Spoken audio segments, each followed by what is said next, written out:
Hey everyone, I'm Micah E.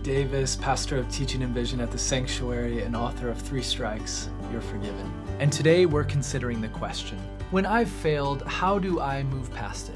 From learning to walk, to riding a bike, to earning a degree, failing is part of living.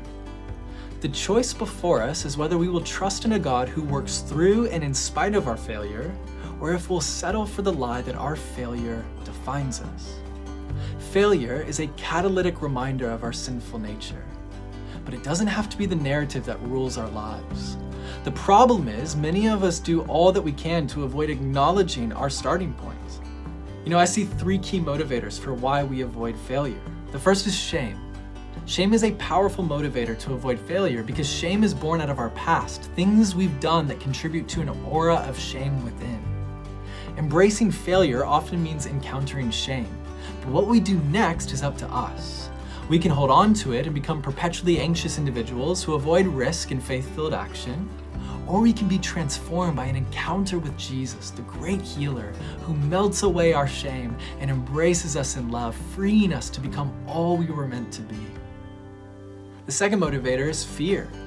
Fear and failure go hand in hand. Their symbiotic relationship is a direct driver of why we behave how we do. Fear plus failure equals freeze. When the fear of failure overtakes us, rather than faithfully following God's will for our lives, we often succumb to the status quo and resign ourselves to lives of comfort. And then finally, there's doubt. The temptation to doubt has been present since the beginning of time. The very first lie ever spoken was laced with doubt. Did God really say? It was doubt that opened the door for failure to enter in the first place. And since then, we've been perfecting our ability to doubt.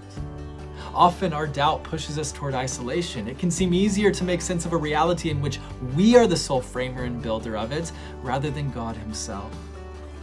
I'm not sure if you've caught on to this, but life ends in perceived failure. We've never found a way to beat death. It wins 100% of the time. But the gospel, the good news is that your failure isn't final. We serve a God who took on all of our failures, past, present, future, and nailed them to a cross. And 3 days later, he rose, conquering death and sin forever. Instead, because of this gospel, we are offered a new invitation. Come, follow me. And as we follow Jesus, we are offered a way not of forgetfulness, but of forgiveness, not of revenge, but of reconciliation. We can embrace what we often avoid. Why? Because our failure isn't final, it's forgiven. Have more questions? Check out more TouchPoints in the Life Bible app.